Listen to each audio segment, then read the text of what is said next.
Starbase Pad 2 is being methodically hammered through a test list before Starship Flight 12. The hold-down clamp arms moved this week, and what makes them interesting is what's missing. Pad 2 is simpler than Pad 1 in one very specific and very deliberate way. The Gigabay is growing a skeleton. And NASA just restructured the entire American moon program, possibly removing Boeing's SLS from its most important job and handing the keys to Starship. My name is Felix, welcome to What About It, let's dive right in. Starship updates. Last week, Avid Space's cameras observed SpaceX testing the hold-down clamp arms inside the launch mount ring at Pad 2. The arms retracted, they went down, they came back up, and they didn't all move at the same time. That non-simultaneous movement isn't a malfunction. SpaceX is running further test and timing programs on these arms, verifying the mechanism and dialing in the sequence. Booster 19 has already set on these clamps, so this is about optimization, not first-time validation. Now here's where it gets technically interesting. Do you know that these arms aren't the same as what was on Pad 1? On the original Pad 1 launch mount, SpaceX had 20 individual Raptor quick disconnects, or RQDs, mounted around the inner ring of the launch mount. One for each of the 20 non-gimbaling outer Raptor engines on Super Heavy. Those RQDs had a very specific job. They delivered high-pressure gas, depending on configuration, either gaseous methane and oxygen or pressurized nitrogen and helium, directly to the turbopumps of each outer Raptor engine to spin them up for ignition. That spin start process is what gets the turbopumps rotating fast enough to begin the propellant flow cycle that kicks the engine into life.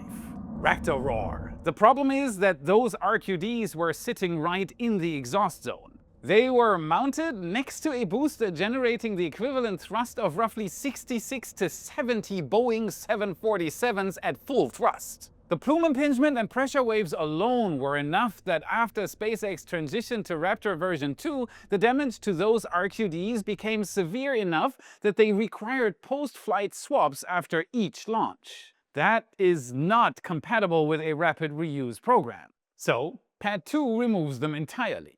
The design consolidates ground support equipment connections into fewer, more robust interfaces, specifically the dual booster quick disconnects mounted on the pad itself. The outer Raptor engines now rely more heavily on the booster's own onboard propellant systems for spin start. What you're left with inside the Pad 2 ring is, therefore, a cleaner, simpler structure. The clamps you saw moving last week are pure hold-down clamps, with no RQDs, no fluid connections, no spin start functions. That's their entire job, just hold down the booster.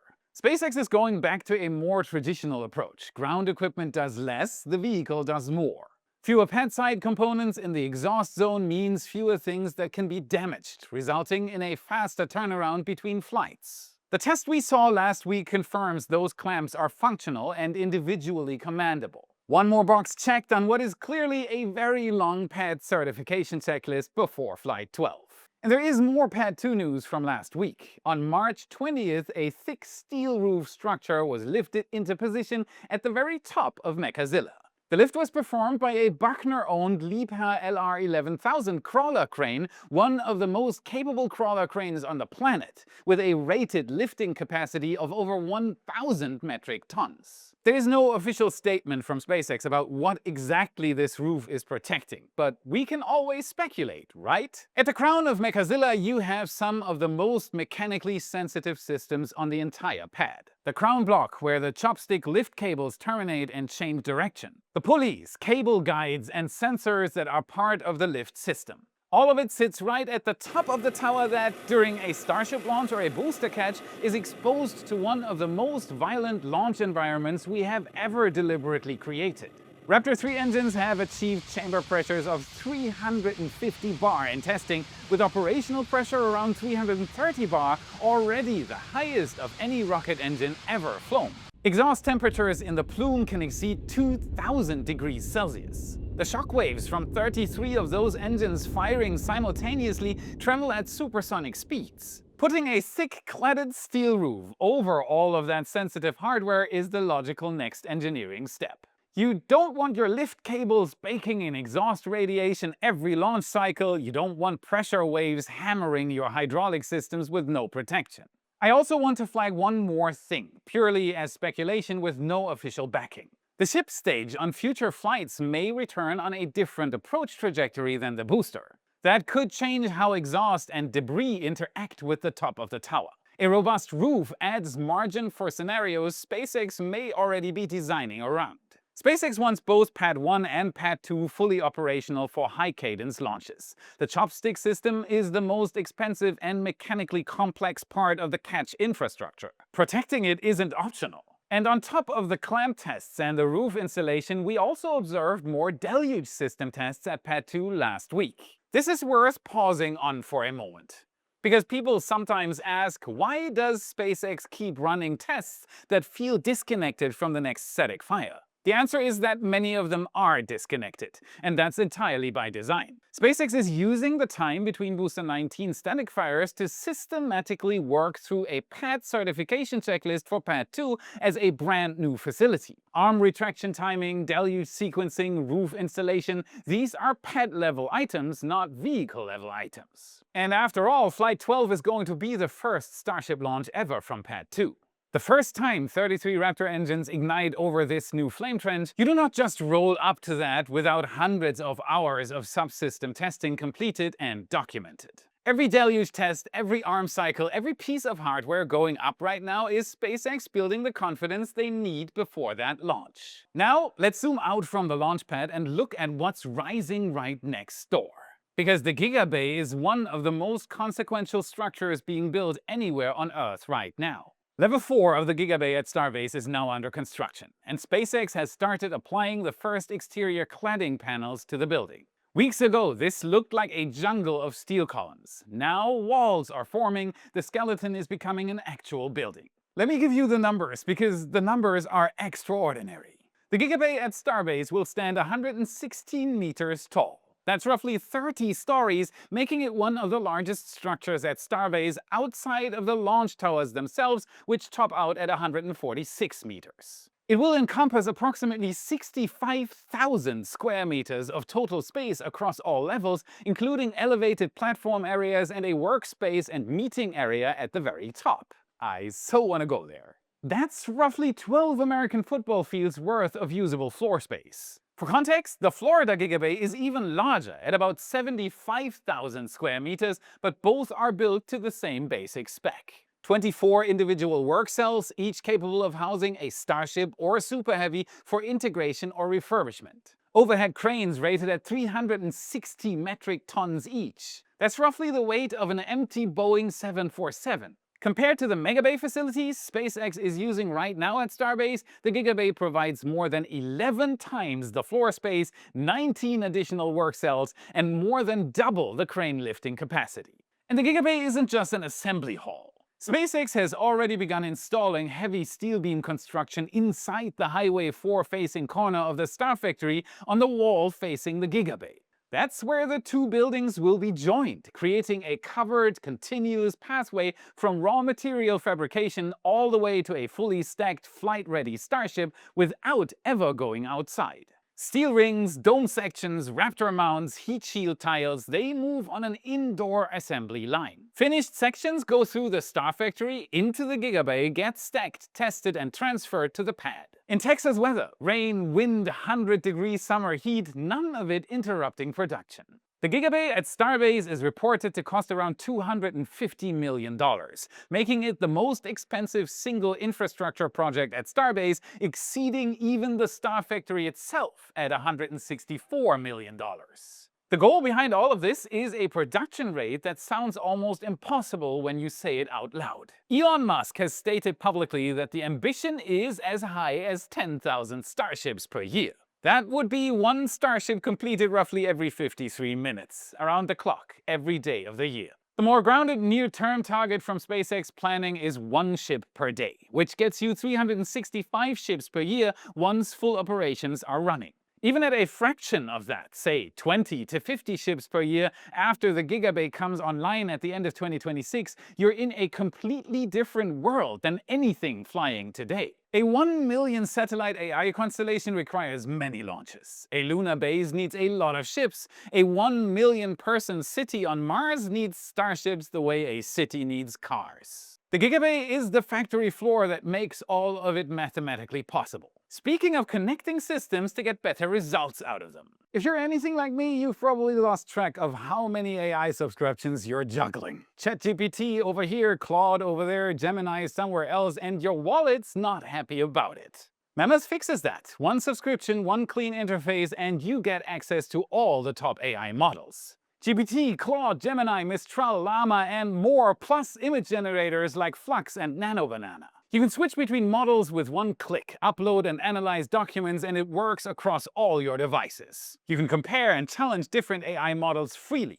No more vendor lock-in, just use the model that best fits your needs at any given time. Mammoth is located in Europe and is fully GDPR compliant. Suppliers retain no data and you have complete control over your history with the ability to delete it at any time. Give it a test run right now. The starter plan is just €10 a month. That's less than a single ChatGPT Plus subscription. Check out Mammoth.ai, you'll find the link on the screen and in the description. Something interesting showed up on Ship 45, and you asked me to give my opinion for some time in the comments. White hexagonal tiles on the nose cone, held in place by black tape. I heard you, there is no official word, so let's speculate. First of all, this looks like an adhesion test. The tape isn't a permanent bonding method, obviously. SpaceX might be evaluating how well these tiles attach to the vehicle's structure before committing to a full installation approach. But why white tiles? My speculation, and there is no official statement here, is that this could be the beginning of an insulation tile program for Starship variants that spend extended time in orbit or on long coast phases. Here's the physics. White surfaces have a much higher solar reflectivity than the standard dark heat shield tiles on the underside of Starship. Those dark tiles exist to survive atmospheric re-entry temperatures in the thousands of degrees. But a Starship sitting in between burns in low Earth orbit or coasting toward the moon has a completely different thermal challenge. So, we put it back and then we lean it back very carefully and we got it. In orbit, on the sun-facing side, surfaces can reach over 120 degrees Celsius. In shadow, they can drop to minus 150. The propellants inside, liquid oxygen at minus 183 degrees and liquid methane at minus 162 degrees, have to stay cold. Every degree of solar heating on the tank walls means boil-off, and boil-off means lost mission capability. Now consider 3 scenarios where this becomes mission critical. First, a Starship propellant tanker in low Earth orbit. The Artemis human landing system architecture and any Mars mission requires multiple tanker starships to fill a depot or a mission vehicle before departure. Those tankers may sit in orbit for days waiting to complete the transfer. White insulation tiles on the sun-facing surfaces significantly reduces the incoming heat load, cutting boil-off and reducing how many tanker flights are needed per mission. Second, a Starship on a coast phase between Earth and the Moon or Mars. A Starship heading to Mars on a Hohmann transfer is going to spend between 6 and 9 months in space. Passive thermal control, meaning tile color, surface treatment, and geometry, is the lightest and most reliable tool you have for managing that environment. Third, the human landing system itself. The Artemis HLS variant will operate at the lunar South Pole, a region of extreme temperature variance. The vehicle needs a thermal management strategy for both the transit phase and the surface stay. White hexagonal tiles on the nose cone of Ship 45 may be SpaceX starting to gather real data on tile bonding, thermal performance, and durability for exactly these use cases. If that's what's happening, it's one of those quiet tests with enormous downstream implications. Hey, thank you from the bottom of my heart for watching and liking the video. If you're among the 40% who haven't subscribed yet, it would mean the world to me if you did. It is free and it genuinely helps more people find my channel to spread the word about spaceflight. Want to make my world even easier? There is only one place you'd rather be. The Y Members Club on Patreon and right here on YouTube. Click the card or the join button right here under the video. You are the reason we keep doing this. Thank you so much. You rock. Down at Kennedy Space Center, Pad 39A continues making steady progress. The ship quick disconnect arm has now had its second main arm element installed. The SQD is a two-element assembly, and with this installation, the primary arm structure is complete. Additionally, both the methane and oxygen booster quick disconnect hoods are now on the pad. Those hoods are protective steel covers that sit over the complex retraction mechanics of the BQDs. Think of them as small steel shelters placed over sensitive machinery. When the Raptor engines ignite, blast, heat, and pressure waves would shred unprotected pneumatics and electronics. The hoods keep everything inside functional across repeated launch cycles. Pad 39A is moving, the hardware is going in, and this site is on its way to being operational. All this isn't possible without an aerial view. If you want to see how SpaceX is doing at Starbase from the air just like Jordan does, visit redlineheli.com/Felix. $25 off for anyone using the link. The Redline helicopter team will show you the same Starbase views our photographer gets on his Starbase flights. Incredible views. And now the news that I think changes the trajectory of American human spaceflight more than anything since the shuttle was retired. Bloomberg reported on March 19th, citing people familiar with the matter, that NASA is restructuring the Artemis lunar architecture in a way that strips Boeing's space launch system of its most strategically important function. Let's start with what the original plan looked like. Boeing's SLS launches Orion from Kennedy Space Center with 4 astronauts aboard. SLS then boosts Orion all the way toward the moon, placing it into a near rectilinear halo orbit around the moon. SpaceX's Starship human landing system variant meets Orion in lunar orbit, crew transfers to Starship, Starship descends to the surface operations happen, crew ascends, redocks with Orion, Orion returns to Earth. In that architecture, SLS was doing the hard propulsive work of getting humans most of the way to the moon. Starship was the lander. Under the proposed new plan, that role has fundamentally changed. SLS launches Orion only to low Earth orbit. Not toward the moon, not close to the moon, to low Earth orbit, roughly 400 kilometers altitude. That is the end of SLS's involvement in sending humans to the lunar surface. In low Earth orbit, Orion docks with a Starship, then Starship performs the translunar injection burn, the propulsive maneuver that puts the combined stack on a trajectory toward the moon. Starship propels Orion to low lunar orbit. Crew transfers into Starship, surface operations, ascent, Orion returns to Earth. Starship goes from being the lander to being the primary propulsion vehicle for the crewed lunar mission. For Boeing, this is a severe blow. SLS has been the most expensive and repeatedly delayed program in NASA's modern history. NASA's own Inspector General estimated that each of the first 4 SLS and Orion flights would cost more than $4 billion each flight. The program was supposed to debut in 2017, it finally flew for the first time in 2022. 5 years late, more than $4 billion per flight. Losing the lunar transit role does not kill SLS outright. If this plan goes through, Isaacman has indicated NASA intends to use SLS through at least Artemis 5. SLS would still launch Orion to low Earth orbit for those missions. But it would no longer be the vehicle responsible for sending humans toward the moon. That function would be taken away. For a rocket that was built and justified entirely around sending humans toward the moon, that is an existential reduction in strategic purpose. The reworked Artemis 3 mission, now planned as a 2027 low Earth orbit rendezvous test, is essentially an Apollo 9 replay. That 1969 mission never left Earth orbit. It was a complete systems validation of the command module and lunar module working together before any crew went to the moon. NASA is doing the same thing. Validate the Starship Orion integrated system before committing to a lunar landing attempt. The first actual landing attempt is now targeted for Artemis 4 in 2028, with Artemis 5 potentially following later the same year.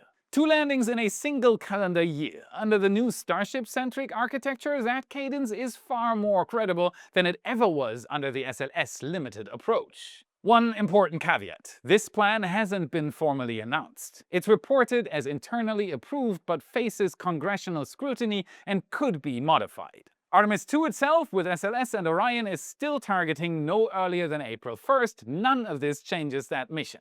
But the direction is clear, and the direction is Starship. And here's where it gets really interesting to think about. If Starship is already doing the lunar transit and the landing, the logical next question is, what does SLS actually do that a Falcon 9 and a Crew Dragon can't? You launch the crew to LEO. transfer them to Starship. Starship takes them to the moon, lands them, and brings them back to Leo. Done. No SLS, no Orion. There's even a scenario where Crew Dragon flies docked to the HLS Starship all the way to the lunar orbit, acting as a lifeboat for the return trip to Earth and as an emergency escape system if anything goes wrong with Starship. That would make me feel better. But the heat shield question is the interesting one here. Crew Dragon's Pika X material is theoretically capable of handling lunar return velocities. The Stardust sample return capsule, which used the original Pika material that Pika X is derived from, set the record for the fastest Earth re-entry ever at 12.9 kilometers per second. Well above lunar return velocity of around 11 kilometers per second. So the material itself isn't the problem. The issue is that Crew Dragon, as a vehicle, has only been designed, tested, and certified for LEO re-entry at around 7.5 kilometers per second. A lunar return would require a new certification campaign, structural analysis, and updated parachute sequencing for the different entry profile. It's not impossible, but it is not a given either. What is becoming clearer with every proposal like this one is that SLS and Orion's roles are shrinking. And that is a story that is far from over. What do you think? Is handing Starship the lunar transit role the right call, or does relying on a vehicle that hasn't yet reached orbit add too much risk to the program? Drop your take in the comments, I read every single one. Here's some more positive SLS news. It is back at the launch pad. After rolling out late Thursday, the rocket made the 11-hour trip from the vehicle assembly building to Pad 39B, arriving Friday morning at 11:21 a.m. Eastern. With the Artemis II astronauts already in quarantine, NASA still targets a launch as early as April 1st. The final stretch of pre-launch preparations is underway. There will be no additional wet dress rehearsal, meaning the next major step for Artemis II is the launch itself. As said though, the ground beneath SLS is starting to crumble. Starship's human landing system isn't just a lunar lander. It's a massive spacecraft launched on a super heavy rocket with enormous payload capability. Once Starship enters regular service, SpaceX will work toward crew certification. And even before that happens, the company already operates a human-rated system, Falcon 9 with the Crew Dragon capsule. And SpaceX is only one of 2 companies that are already part of the program. Blue Origin is also working on its lunar lander for Artemis, and it comes with its own heavy-lift launcher, New Glenn. That leaves SLS with even fewer arguments in its favor. At this point, its strongest protection may simply be long-standing NASA contracts. And SLS isn't the only Artemis component facing uncertainty. Before I let you go, I have a personal note. Today is actually my birthday. I am turning 46. And starting today, I am heading into a 2-week vacation. Yes! No new episodes until April 10th. That is when we're back. I'll still be active on X throughout, so you can always find me there. And one more thing, if SLS launches Artemis II while I am on vacation, I will be streaming it live on YouTube so we can watch it together. You don't want to miss that one, and neither do I. And that's it for today. Smash the like button, subscribe for more. This is what fuels the algorithm, and this is how you can help us for free. Check out our epic shirts in your favorite Space Nerd store. Our brand new Raptor emblem design and countless others are there for you to explore. Click the card or the US or worldwide link in the description. And if you want to know how SpaceX is planning to build a self-sustained moon base in the next 10 years, watch this video next to continue your journey. Thank you very much for watching, and I'll see you again in the next episode. Yeah.